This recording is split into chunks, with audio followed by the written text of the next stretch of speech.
O mal está onde o bem permite que ele esteja, e sempre vem para nos ensinar algo.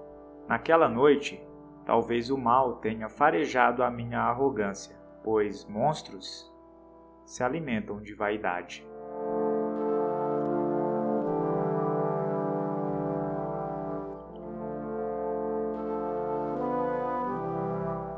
O lobisomem e o padre. Meu nome é Marcelo Adifa, assim como o escritor que ficou famoso escrevendo poemas e romances. Ao contrário dele, o que vivi e agora relato em nada se assemelha à ficção ou aos enredos poéticos. Colho histórias de lobisomens há mais de 40 anos, incluindo as que vivenciei diretamente lutando pela vida. Estudo e tento entender essas criaturas e de onde vieram. Não duvidem, elas existem. Falo isso não como alguém supersticioso ou um caipira que se assusta com barulhos nas fazendas. Sou um caipira sim, nascido em meio ao mato que era a região de Sorocaba, lá pelos anos 50. A cidade e os municípios vizinhos não passavam de um amontoado de gente vinda de vários locais do mundo, árabes, japoneses, portugueses, todos querendo fazer sucesso e ter paz em uma terra nova e distante das suas origens. E é na paz que o diabo dorme tranquilamente. Lá por volta de 1978, eu com meus 20 anos, estudando para ser padre em um seminário de uma cidade longe, retorno por uns dias para Sorocaba, para passar férias e visitar amigos e parentes, muitos dos quais não se conformavam por eu ter escolhido a vida em igreja, em vez de desbravar o mundo como eles estavam fazendo. Encontro entre os conhecidos o seu Plácido, um senhorzinho conversador, velho amigo que aparecia na igreja que eu frequentava em Sorocaba e que me convidara a ir para uma comemoração em família em seu sítio em Ibiúna, cidade próxima. Plácido morava em um pedaço de fazenda que tinha conseguido comprar após anos de trabalho, juntando seu dinheiro à herança dos pais japoneses que se mataram roçando e plantando naquela terra por estação após estação. No centro da fazendinha, localizada num bairro rural chamado Morundu, ele construiu 3 casas, a sua e de sua esposa e uma para cada filho. Não me lembro o nome da companheira do amigo, dos filhos, nem das suas esposas, mas não esqueço do que aconteceu naquela noite. Atendendo ao convite e até para rezar naquela porção de terra do amigo, primeira vez que eu faria isso, todo vaidoso e orgulhoso da minha condição de quase padre, besta como qualquer ser humano que acha que tem alguma espécie de poder especial. Eu fui sem batina, sem nada, mas iria rezar. Plácido e a família eram amigos queridos. Fariam parte do meu futuro rebanho como pastor de almas. Seria bom passar uns dias com eles. Eu só não tinha ideia de que seria a minha primeira experiência com algo que eu não poderia compreender, com o pouco que me tinha sido apresentado pela igreja. Ao todo, entre família e agregados, estaríamos em 10 ou 12 pessoas ali. Sei que fui de carona acompanhando Plácido e a esposa em um carro velho que eles tinham. Era uma propriedade bonita, muito bem cuidada. As 3 casas tinham as frentes voltadas entre si. Pareciam até formar um triângulo perfeito. Ao lado de uma delas tinha um pequeno canil, ao centro um poço e um descampado, que era usado quando tinha festas. Ali se armava o mastro em festa junina, se assava porco na brasa, javali, essas coisas. Era onde o pessoal sentava-se à noite, em volta da fogueira, quando o tempo estava mais frio. Lembro que era um dia qualquer de janeiro, uma época diferente, pois, ao contrário de sempre, não estava chovendo, nem existia qualquer nuvem no céu que indicasse água pelas próximas semanas. Verão sempre chove, mas naquele as coisas estavam diferentes. Comi com os amigos, ajudei a partir o porco assado no centro do terreiro. Falei da vida com Cristo e dos encantos em servir à igreja, pregando para famintos de milagres. Se eu estivesse de batina, naquele dia teria conseguido até voar, tamanho meu ego e vaidade. Mas Deus ensina a gente. Perguntei a Plácido o porquê dele ter construído as casas de frente uma para a outra, como se elas se conversassem. É para que a gente sempre esteja de olho um no outro. O mal não entra em nossas vidas pela porta dos fundos. Ele tem que vir pela frente. Estaremos sempre atentos. Falou e deu um sorriso, desses que japoneses dão de canto da boca. Mas o mal pode estar em qualquer lugar, disse eu com minha arrogância. Não, meu filho, só está onde o bem permite que ele esteja, e sempre vem para nos ensinar algo. Ouvi e fiquei calado. Estava com carne no prato e não querendo discutir com quem me alimentava. Voltei a comer, e bem. Quando quase estava anoitecendo, apareceu um senhor muito magro e com os braços compridos no portão da fazendinha de Plácido. Era o que podíamos notar, já que do portão para o terreiro onde estavam as casas tinha coisa de uma boa caminhada. Ele chamou, ó de casa, e Plácido e eu fomos até ele. Conforme a gente chegava perto, se confirmava aquela impressão de braços longos e magreza, e seus olhos pareciam ficar mais brilhantes. Quando estávamos a coisa de 50 metros dele, o velho berrou. Os moços têm sal grosso? Preciso de sal grosso. Não sei o que deu em mim, que tomei a frente do dono da casa e berrei de volta. Temos não. Levei um cutucão do amigo e vi seu olhar de repreensão. Ele ainda tentou dar uma corrida atrás do estranho magricela, berrando, volta, moço, volta, mas não o alcançou mais. Ó, seu Plácido, fica chateado não. Ele deve estar fazendo um churrasco na mata. Falei meio sem graça por ter negado o sal. Aprenda, filho. Não se nega nada que tenha vindo do chão para alguém que ande nele. Nunca sabemos quem pede. E fiquei mais constrangido ainda, eu, quase padre, negando sal. Voltamos e os outros perguntaram quem era a pessoa na porteira. Falamos que era ninguém, um viajante perguntando pelo caminho, nada além disso. Além de mesquinho, tinha mentido. Fácil retornamos à comida e festança, e sal grosso era coisa que não faltava ali. Tinha de sacos para temperar a carne que ia para a brasa ou para o fogão a lenha dentro da casa principal. De porco a peixe, fomos comendo o que saía do fogo. Já quase 10 da noite, todos lá em volta da fogueira, 10 ou 12 pessoas, não me recordo passado tanto tempo. Em certo momento, começamos a ouvir uns barulhos vindos da estrada, bem da direção do portão da fazenda. Após o pórtico de madeira grossa e da porteira só existia uma picada de estrada de terra e muita mata fechada. Quem conhece Ibiúna sabe que, naquela época, a cidade estava envolvida pela Mata Atlântica. Até hoje tem grandes nichos de mata por toda aquela redondeza. Foi quando escutamos uma primeira pancada, muito forte no portão, lá longe, mais de 300 metros da gente. Não tinha sequer sinal de iluminação elétrica por aqueles lados nesse período. Era só a luz da lua, o fogo e lampiões, o que tínhamos ao nosso dispor. E não conseguimos ver o que era, mas o barulho foi impressionante. Ao ouvir o som, o velho Plácido já se levantou, gritou algo em japonês para reunir a família, e entre sons estranhos se acertaram. Não entendi nada do que ele falou, mas o filho mais velho dele já me pegou pelo braço e puxou-me para dentro da casa do pai.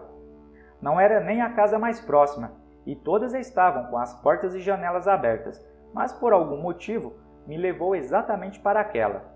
Quase tropeçando em mim foram outras pessoas, mais novos, mais velhos, um atropelo só de gente. Vi apenas Plácido puxar um saco de sal grosso e esparramar em frente ao alpendre da sua casa antes de entrar. Despejou todo o sal nos degraus da escada que davam para alpendre e varanda. Não entendi o porquê e fiquei quieto, assustado que estava por estar sendo arrastado. Alguém da família tinha reunido rapidamente várias daquelas facas de churrasco pontudas que estávamos usando e também as levou para dentro. Foi entrarmos todos e nos trancarmos e ouvimos uma segunda pancada e o barulho da porteira se abrindo. Ela não deveria ter quebrado, mas o trinco que a mantinha fechada e não era tão forte pode ter se rompido. Certeza que era um bicho, fazia um barulho danado. Sentíamos suas patas percorrerem o solo seco e fazer tremer todo o chão. De dentro da casa esperávamos e sentíamos uma presença pesada se aproximar. Até o ar parecia ter parado de circular. E aquilo ficou ali fora. Eram alguns minutos em silêncio e depois batia as patas no chão. Não tinha até então entrado no centro do terreiro. dava a volta nas 3 casas pelos fundos. Sentíamos ela passar correndo pela parte de trás da casa de plástico que se mantinha calma. O mal não entra pela porta dos fundos, lembra? Me disse o amigo e apontou que na cozinha, que estava ao fundo da casa, ficava o fogão a lenha, que mantinha aquele cômodo muito aquecido. Era dele a única casa com fogão a lenha dentro. Pode ter sido essa razão de termos nos refugiados justamente nela. O fogo e o calor, que eram vantagem para nós, pois aparentemente ajudariam a manter o tal bicho afastado, era também algo que nos estava desgastando muito, pois com todas as portas e janelas fechadas e o ar parado, estava se tornando insuportável respirar naquele ambiente. O bicho rosnava em desespero, numa mistura de raiva e agonia, talvez querendo estender os domínios da noite por mais algumas horas, segurando a lua e as estrelas para que ele tivesse mais tempo para o ataque. Já passava de meia-noite e ele pareceu tornar-se mais forte ou atrevido com a lua atingindo seu ápice. Era um caçador experiente, escolhendo o momento certo para realizar seus movimentos e ataques. Suas patas batiam no chão e agora levantavam o pó no centro do terreiro entre as casas. Tinha deixado de lado a tática de passar pelos fundos correndo e se concentrou na frente. Os cães, presos no canil em razão da festa que ocorrera antes, não paravam de latir até que a criatura se irritou com eles. Cheirou, testou o ar e a valentia dos bichos e deu um carreirão para o portão de ferro da casinha dos cachorros, acertando uma patada que fez tremer a estrutura. Ouvimos o barulho do balançar do portão e todos se silenciaram. Se fosse comida que a criatura buscasse, os cachorros e as galinhas ali perto, os bezerros que estavam dormindo não longe, tudo teria sido mais fácil. Mas era o nosso cheiro que o atraía. Era o desejo de ter sangue humano em suas patas. Notamos o seu movimento através das frestas da madeira da janela, por sorte ripas grossas reforçadas, montadas em duplas e fixadas por pregos e dobradiças resistentes, protegidas por dentro por 2 madeirões encaixados nas paredes. As portas da casa também. O mais frágil era o teto, telhas de barro cozido por ali mesmo, recobrindo camada de palha que servia para segurar a temperatura interna da residência. Abaixo, um madeiramento forte, coisa de 1,5 m até o forro de ripas finas. Quando ele começou a ganhar confiança, foi se achegando mais e mais da casa em que estávamos. Simplesmente ignorou as outras. Acho que sabia pelo olfato, é certo, que as outras estavam vazias. Só quando ganhou o centro do terreiro é que vimos com clareza as suas formas. De 4, apoiado no chão pelo que pareciam ser seus cotovelos, com o quadril mais alto que a parte da frente, ele ia usando suas patas para limpar qualquer coisa que o estivesse atrapalhando, jogando potes e as panelas que deixamos por lá para longe. Seus pelos eram de um castanho escuro e bonito, lembrando os cães de caça daquele sítio e que estavam presos, só que ele era muito maior. Quando se levantou em 2 patas, notamos que era maior que a altura do alpendre. Deveria passar de 2,10 metros de altura até a base da cabeça. Fôssemos contar as orelhas, seria bem maior. Nada de parecer com cachorro não, nem com porco. Seu focinho era comprido e chato na parte da frente, os grandes dentes mantendo a boca aberta. Inocente comecei uma reza em voz alta e levei um chacoalhão de um dos filhos de Plácido, me mandando ficar quieto. Foi começar a falar as palavras que a fera se irritou e pulou pela primeira vez no alpendre. Não, ela não sabia latim e nem era um cão do inferno com obrigações católicas ou compreensão das coisas de Deus. Apenas teve a certeza de que estávamos concentrados no cômodo da frente da casinha. É provável que o cheiro saindo do fogão a lenha, muita carne e gordura cozinhando ali por horas, assim como no centro do terreiro, o tenha confundido, mas o barulho de vozes deu certeza a ele. Ao pousar suas patas sobre o alpendre, conseguimos ver com mais exatidão o tamanho dos seus dentes. Dentro da casa tínhamos apenas os lampiões e a luz que vinha do fogão a lenha da cozinha. Do lado de fora, a luz da lua e da fogueira já rareando sua luminosidade com os últimos pedaços de madeira queimando. Nessa mistura de fracas tonalidades, víamos pelas frestas da porta e das janelas, por aqueles pequenos espaços com que a madeira não se encaixara adequadamente, aqueles dentes enormes, maiores que nossos polegares. Com o bicho sobre o alpendre, agora correndo solto na varanda larga, ele se pôs a lamber o sal assim que o descobriu. Aquele sal grosso que o velho Plácido havia jogado no desespero de nossas fugas. Consegui ver aquilo se abaixar e passar a língua nos grãos de sal, puxando-os com gosto. Perguntei a Plácido como ele sabia que o bicho iria querer aquilo. Ele sempre quis, filho, e você negou. Espero que ele fique satisfeito.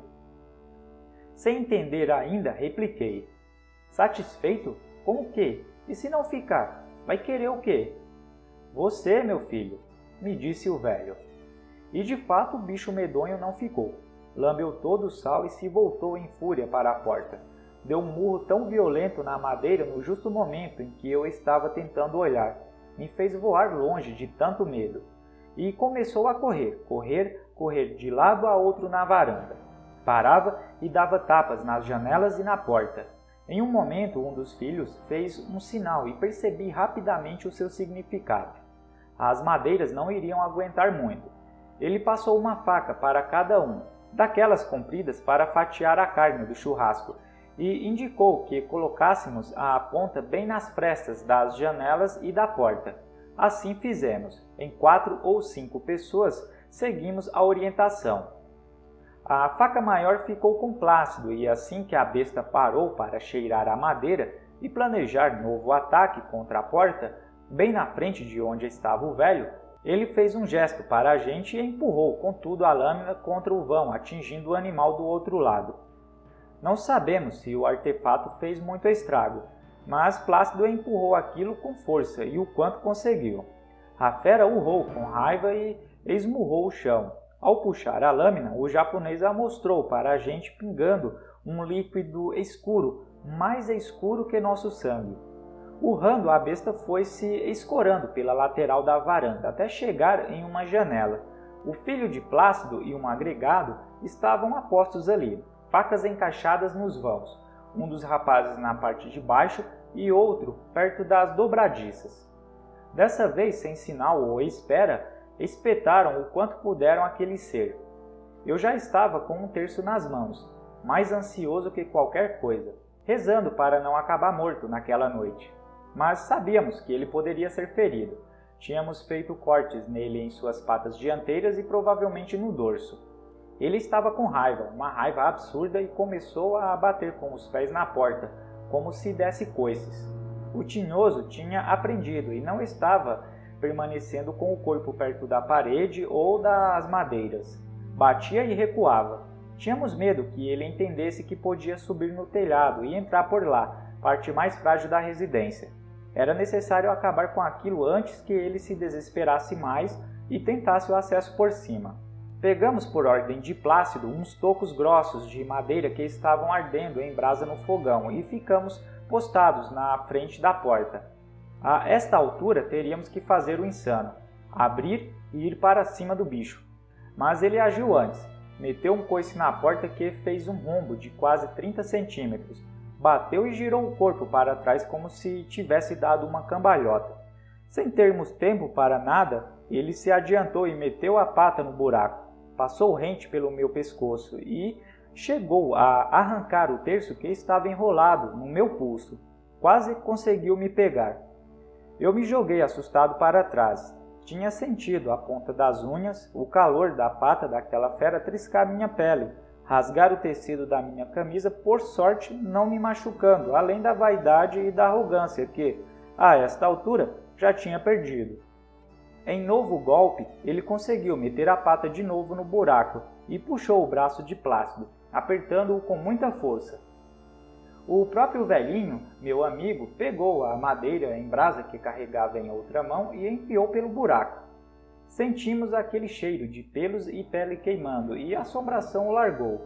Fomos logo procurando por marcas de garras ou cortes nos braços de Plácido, mas o bicho só o tinha apertado com muita força.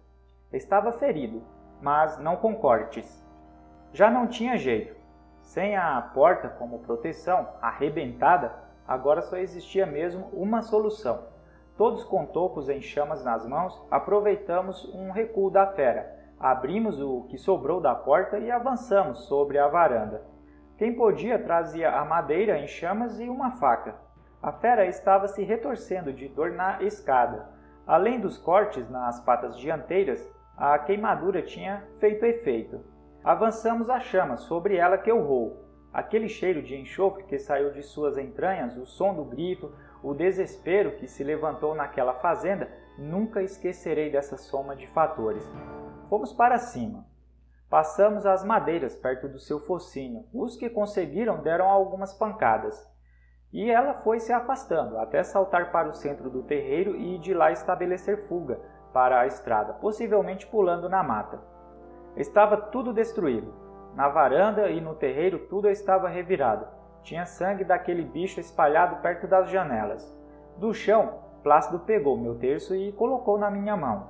Eu apertei o objeto e coloquei enrolado no braço ferido do amigo. Antes que começássemos a arrumar tudo e levar Plácido ao hospital para ver o braço machucado, ele pediu que soltássemos os cachorros e que deixássemos uma bacia de sal grosso na porteira, que os filhos repetissem isso por 7 dias, que, quem sabe, com isso a besta nos deixaria em paz. Só então entendi meu erro. Fui embora assim que o dia amanheceu. Quando os reencontrei, falaram que a besta os visitou pelas 7 madrugadas e comeu o sal, deixando marcas das patas perto da porteira. Até voltei para a igreja. Me tornei padre, clérigo regular, padre teatino, como nos chamávamos em nossa ordem católica. Devotei a Deus em suas frentes parte da minha vida. Estive em missões com padre Carlos Magno e padre João Ergesse, famosos em Sorocaba. Mas minha vocação não era a igreja, era a pesquisa desses fenômenos que a igreja deixa escondido no manto de silêncio. Não sou mais padre, talvez nunca tenha sido de fato, mas agradeço a Deus por ter me livrado do inferno. Plácido morreu já velhinho. Hoje é aniversário da sua passagem. Resolvi escrever para relatar o que passei e como forma de homenagear o amigo. Por qual razão a fera escolheu nos provocar naquele dia? Não sei. Talvez tenha farejado a minha arrogância. Monstros se alimentam de vaidade.